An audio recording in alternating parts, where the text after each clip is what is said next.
राम मंदिर प्राण प्रतिष्ठा इनॉग्रेशन सेरेमनी हो चुकी और राम मंदिर को पब्लिक के लिए खोल दिया गया। आप देख रहे हैं मेरा प्रोग्राम ब्रेकिंग बैरियर्स और मैं हूं आपकी होस्ट आलिया। आज के दिन का ये बड़ा इवेंट जिसकी गूंज पूरी दुनिया में सुनाई दी, इसको लाइव टेलीकास्ट किया गया पूरी दुनिया के लिए और उसमें हमने देखा कि राम मंदिर के इफ्तिताह के मौके पर भारत के वजीर आजम नरेंद्र मोदी साहब वहां पर रिचुअल्स अदा करते हुए नजर आए और यही नहीं बल्कि इंडिया भर की बिग पर्सनालिटीज वहां पर पहुंची। आप इस वक्त देख सकते हैं, हम आपको दिखा रहे हैं कि राम मंदिर की इस सेरेमनी में इंडिया की फिल्म इंडस्ट्री के सुपरस्टार्स भी वहां पर पहुंचे और उनकी कवरेज इस तरीके से की गई कि जब वो अपने घर से निकले फिर वो एयरपोर्ट पहुंचे और फिर एयरपोर्ट से वहां पे उतरे, उसके बाद वहां पे वो राम मंदिर के उस जगह पर पहुंचे। ये सब मुसलसल चलता रहा। ये एक बहुत बड़ी सेरेमनी थी, एक ऐसा इवेंट था जिसको तारीखी लम्हा कहा गया कि इंडिया को इस लम्हे का, इस मोमेंट का सिर्फ सालों से या डेकेड से इंतजार नहीं था, बल्कि इसका इंतजार वो सदियों से कर रहे थे। सेंचुरीज से इस लम्हे का इंतजार था, जो लम्हा अब आ गया। इससे ये भी पता चलता है, ये भी कहा जा रहा है कि भारत के वजीर आजम जो सोचते हैं वो कर दिखाते हैं। जो वो कहते हैं कि ये होगा, ये हो जाएगा, वो वजीर आजम उसको करके दिखाता है।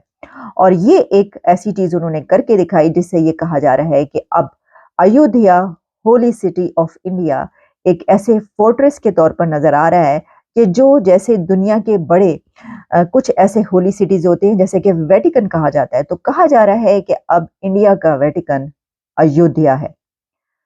ये सब बातें जब हम आप तक पहुंचा रहे हैं, सभी इस पे बात करेंगे। लेकिन क्या आप जानते हैं कि राम मंदिर की कंस्ट्रक्शन में इसरो के साइंटिस्टों ने एक की रोल प्ले किया है। राम मंदिर की कंस्ट्रक्शन में आयरन और स्टील का इस्तेमाल नहीं किया गया और सबसे बड़ी बात यह है कि राम मंदिर 1000 ईयर्स तक ऐसे ही कायम रहे, ऐसी कंस्ट्रक्शन की गई है।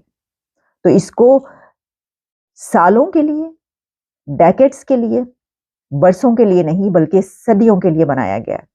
इसकी कंस्ट्रक्शन ऐसे की गई है जिसमें साइंस का इस्तेमाल किया गया। वो क्या है वो मैं आपके सामने रखूंगी। उनके बहुत बड़े सुपरस्टार्स जो है उसके अंदर शामिल हुए, रणबीर कपूर, आलिया भट्ट और कैटरीना कैफ, विकी कौशल, अनुपम खेर, फिर अंबानी फैमिली, अडानी फैमिली और इसके अलावा माधुरी दीक्षित, उनके हस्बैंड और कई सुपरस्टार्स, साउथ के सुपरस्टार्स जो है वहां पर पहुंचे और उन्होंने इस सेरेमनी में हिस्सा लिया, वहां पर मौजूद थे वो। तो इस तरीके से ये जो है वो इवेंट पूरी दुनिया में देखा गया, लाइव चलता रहा। इसके ऊपर पूरी दुनिया से मुबारकबादें दी जा रही हैं इंडिया को और उनके वजीर आजम नरेंद्र मोदी साहब को कि जी जो तुसी करके विखाता जे वो कोई नहीं कर सकता सी बस।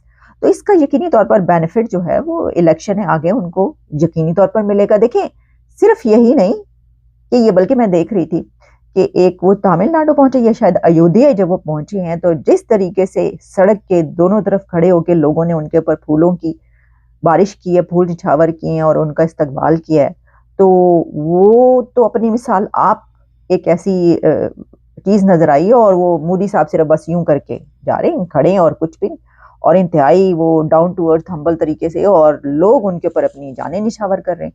उन्होंने करके ऐसे दिखा दिए काम, तो जो उन्होंने करके बखाता जो जिन्हें जो खाना है वो खा ले, कुछ नहीं, कुछ कर ही नहीं सकते आप। और आप ये देखिए कि ये वो स्टेप है जिसके ऊपर पूरी दुनिया से उनको मुबारकबादें दी जा रही हैं।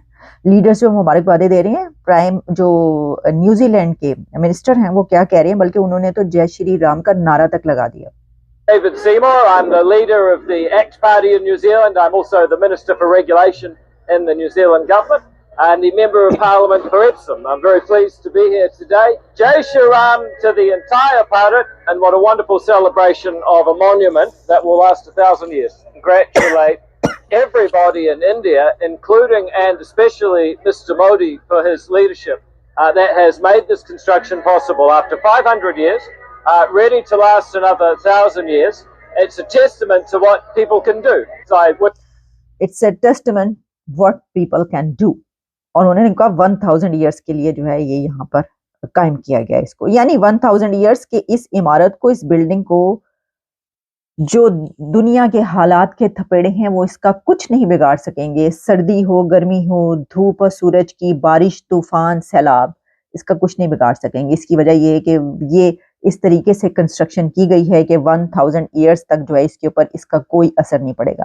मैं आपके सामने रखती हूँ कि वो क्या हालात व वाकयात हैं कि जिसके ऊपर हम आपको ये कह रहे हैं कि ऐसा कुछ नहीं होगा, और वो क्या साइंस इस्तेमाल की गई है इसके अंदर, वो देखने की चीज़ है। पहले मैंने ये देखा कि जब सेरेमनी में ये नजर आया, वो जो मूर्ति बहुत इंतहा से ज्यादा हसीन और खूबसूरत दिखाई दे रही थी, तो मैंने कहा ये क्या इतने एक्सप्रेशंस हैं फेस पर उस, और इतना फुल ऑफ एक्सप्रेशन वो बनाया गया है। तो पता ये चला कि वो छोटी उम्र की 5 साल के लॉर्ड राम की वो बनाई गई है जो मूर्ति है, तो उससे वो और ज्यादा हसीन दिखाई दे रही। लेकिन जो अंदर मार्बल इस्तेमाल किया गया, व्हाइट मार्बल, बहुत ही शानदार, जबरदस्त जो है, खूबसूरत, हसीन और जमील बनाया गया मंदिर। लेकिन इससे कहीं ज्यादा ये क्या कि भाई वो ऐसा क्या इस्तेमाल किया गया, और आयरन और स्टील के बगैर कैसे बना दिया, बल्कि सीमेंट भी इस्तेमाल नहीं हुआ।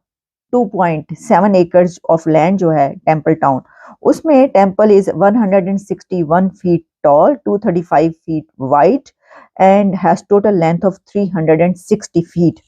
और इसमें it has been constructed in one of the two distinguishing temple building style from ancient India.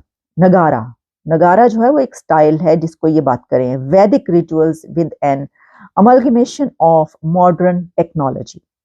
अब वो modern technology क्या है? The built-up area of temple is nearly 51,000 square feet and is 3-floor structure. The height of the temple is about 70% of that of the Qutub Minar। अच्छा, जो इसरो के साइंसदान हैं उन्होंने ऐसा क्या किया है कि भाई ये जो है इसके अंदर सीमेंट भी इस्तेमाल नहीं हुई, आयरन भी इस्तेमाल नहीं हुआ, लोहा भी इस्तेमाल नहीं हुआ और स्टील भी इस्तेमाल नहीं हुआ। तो इसलिए इस्तेमाल नहीं किया गया आयरन और स्टील, क्योंकि जिन इमारतों में आयरन और स्टील का इस्तेमाल, सीमेंट का इस्तेमाल होता है, वो 80 साल से ऊपर नहीं जाती, उनको रेनोवेट करना पड़ता है। तो उन्होंने कहा कि नहीं, इसको इसकी ज़रूरत ही ना पड़े। तो ये ट्रेडिशनल और जो इंडियन हेरिटेज और एशियंट और मॉडर्न टेक्नोलॉजी जो है उसका एक शाहकार नमूना है। जो इसके डिजाइनर हैं चंद्रकांत संपूरा फैमिली, वो डिजाइन करती है। तकरीबन उन्होंने 100 टेम्पल्स जो हैं उनकी जनरेशन्स ने डिजाइन की। 100 टेम्पल्स उनकी पूरा खानदान बनाता रहा है और बना चुका है अब तक, और उनको इसके लिए सिलेक्ट किया गया कि वो इसका डिजाइन बनाएं और सारा इसको देखें। Part of the temple that is visible for public, तो आप देख सकते हैं कि वो पिंक है, और इस तरह का जो टेम्पल है वो मुझे वहां पर भी नजर आया है नेपाल में, वहां पर भी पिंक कलर के और ऐसे ही उनका भी स्ट्रक्चर नजर आता है।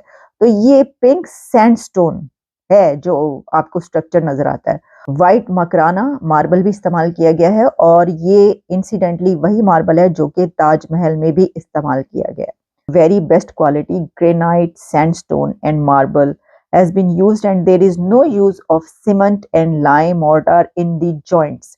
Only a lock and key mechanism using ridges has been used in the construction of the entire structure। ये इसका मैकेनिज्म बताया गया, टेक्निक क्या है। और इसमें कहा है कि जब ये सारा बन रहा था तो उस वक्त ये एनालाइज किया गया कि it was found that the ground below the temple was Sandy and unstable, क्योंकि उसमें जो है सरायो रिवर जो है वो फ्लो करता है, और उस जगह पर वो फिर नीचे जो है वो साइट एट द पॉइंट जो है उनको ये पता चला। तो उस वक्त ये सोचा गया कि ये चैलेंज है, अब इसको क्या किया जाए। तो उन्होंने कहा कि जो इसरो के साइंटिस्ट हैं उन्होंने इसके जो प्रॉब्लम है इसका सोल्यूशन ढूंढ निकाला। और फिर उन्होंने क्या किया कि फर्स्ट जो सॉइल थी उसको एंटायर टेम्पल एरिया जो था उसको निकाल दिया गया, और उसके बाद ऑन डेप्थ ऑफ 15 मीटर्स तक ये किया गया, खोद के उसको निकाल दिया गया। उसके बाद engineered soil was laid in the area to a depth of 12 to 14 meters, or no steel radars were used, and 47 layered bases were compacted to make it solid rock like। तो इस पे वो जो एक मुश्किल थी कि सैंड का जो बताया गया उसको फिर उन्होंने कहा ये निकाल दें और नए उसके अंदर नई तरीके से जो है शामिल किया गया। तो ये एक कमाल की हमें नज़र आ रहा है जिसमें वही जो हेरिटेज आर्किटेक्चर है वो इसकी बेस में मौजूद है, लेकिन जो मोस्ट मॉडर्न टेक्निक्स और आर्किटेक्चर है उसको इस्तेमाल किया गया है। No doubts that based on the current state of the art knowledge the Ram Mandir is surely survive more than 1000 years. ये है उसका वो की पॉइंट जो मैं आपके सामने रखना चाहती थी। और बहुत सारी बातें इसके ऊपर हम कर रहे हैं, हो रही हैं, होती रहेंगी, होंगी, लेकिन आप ये देखिए कि उन्होंने उस मंदिर के अंदर भी साइंस का इस्तेमाल किया। ऐसा नजर आता है कि इंडिया अब एक ऐसा कंट्री इस वक्त कि जहां उनके आप वैसे तो उनके मजहब को रिलीजन नहीं बोला जाता, फिलॉसफी कहा जाता है जो हिंदुइज्म है, कहते हैं ये रिलीजन नहीं है फिलॉसफी है, तो वो उसको भी साथ लेकर चल रहे हैं। नहीं जी, देखिए ना, ये मंदिर का इतने बड़े पैमाने पर करना ये उसके बगैर नहीं है कि अगर जब तक कि आप उस फिलॉसफी या अपना मजहब है या फिलॉसफी है वो जो भी है उसको आप अपने सामने सबसे उस पे सबसे ऊपर नहीं रखते। और अगर आप वो भी करते हैं लेकिन इसी के साथ ऐसा भी नहीं है कि वो रिजिड बन गए हों और वो साइंस और टेक्नोलॉजी से दूर हो गए हों। उसको आप देख रहे हैं कि उसके अंदर उन्होंने साइंस और टेक्नोलॉजी का इस्तेमाल करके दुनिया को हैरान कर दिया। पॉइंट ए है ये, वो जो नज़्म थी ना किसकी थी कि अकबर इलाहाबादी की थी, किसकी थी कि दुनिया में रहने के ये हैं चलन वगैरह इस तरह की। तो दुनिया में रहने के यही रास्ते हैं। और इस पे बहुत सारी अगर हम आइडियोलॉजी पे, फिलॉसफी पे बहस करेंगे, बात करेंगे, डिबेट करेंगे, बहुत कुछ की जा सकती है। जैसे कि वो बहुत सारे लोग ये कहते हैं कि जनाब ये जो बात की जाती है कि ये जो है ये बाबर के नाम पर है, तो ये बाबर के नाम पर जो है वो नहीं है, बल्कि बाबरी जो था वो बाबर का ही एक लड़का था उसके साथ, और बहुत ज़्यादा बाबर उससे मोहब्बत करता था, उसके नाम पर जो है वो रखा गया ये। लेकिन बहुत सारे लोग ये भी कहते हैं कि ये बाबरी के जो है वो बाबर के नाम से है, इस वजह से कहा जाता है। देखिए जो भी है व्हाटएवर, लेकिन ये बात अपनी जगह पर कि इससे तो कोई इनकार नहीं कर सकता कि इन्वेडर्स आते रहे और वहाँ पर जो टेम्पल्स थे वो उठाए गए, मस्मार किए गए, बहुत सारी और बिल्डिंग्स इमारतें जो है ऐसा किया गया। तो सिर्फ वहाँ पर ही नहीं बल्कि दुनिया भर में ऐसा बहुत सी जगहों पर हुआ है। तो उस सिलसिले में उन्होंने जो है वो एक उनकी इसमें एक बहुत बड़ी जीत है उनके सुप्रीम कोर्ट की तरफ से जो ये ऑर्डर आया और इसमें वो जीत गए और फिर उन्होंने अब वो बनाकर जो है वो दिखा दिया है। मैं आखिर में इसके साथ आपको बताती चलूँ कि इसके साथ-साथ जो उनका कोर्ट है उसने मस्जिद के लिए भी अलग जगह अलॉट कर दी थी और वो भी बनना शुरू हो गई और उसके लिए जो उसकी इनॉग्रेशन है शायद इमाम काबा या इस तरीके से किसी ऐसी पर्सनैलिटीज़ को बुलाया जा रहा है। वो उसकी जब भी आगे चल के कोई भी डेवलपमेंट होगी वो भी हम आपके सामने ज़रूर रखेंगे। इजाज़त दीजिए और इजाज़त देने से पहले ज़ैद हामिद साहब इसके ऊपर जितना मर्ज़ी सर पीट लें, जितना मर्ज़ी पिट लो, पिटन डाल दें आप, जो मर्ज़ी करते हैं। जैसा मैंने कहा क्या उखाड़ लेंगे आप कुछ नहीं उखाड़ सकते। जो उन्होंने करके दिखाना था वो दिखा दिया। अब आप उसकी बहस करते रहें, डिबेट करते रहें, लड़ाई झगड़ा करें, क्योंकि इसकी वजह ये है कि पाकिस्तान का तो इसके अंदर कोई वो है ही नहीं। और दूसरी बात ये कि वहाँ पे अपने मंदिर कहाँ हैं? कैसे-कैसे मंदिर थे जो टूट-टाट के अब कहाँ पर पहुँच चुके हैं। पहले उनका तो हिसाब दे दें आप दूसरों के उसका, तो कोई वो है, लेकिन आपको पता ही है, ये तो हो नहीं सकता कि इसके ऊपर जो है वो बात ना हो। और जलसे मैं तो सोच रही थी कि जमात-ए-इस्लामी ने कोई जलसे-जुलूस निकालने शुरू किए या नहीं किए? ऐसा कुछ होगा तो हम ज़रूर आपको आप तक पहुँचाएँगे। और काकड़ साहब ना बोले, ये कैसे हो सकता है? यकीनन वो जो भी बात करेंगे, वो हम आप तक ज़रूर पहुँचाएँगे। इजाज़त दीजिए, दोबारा मुलाकात होती है।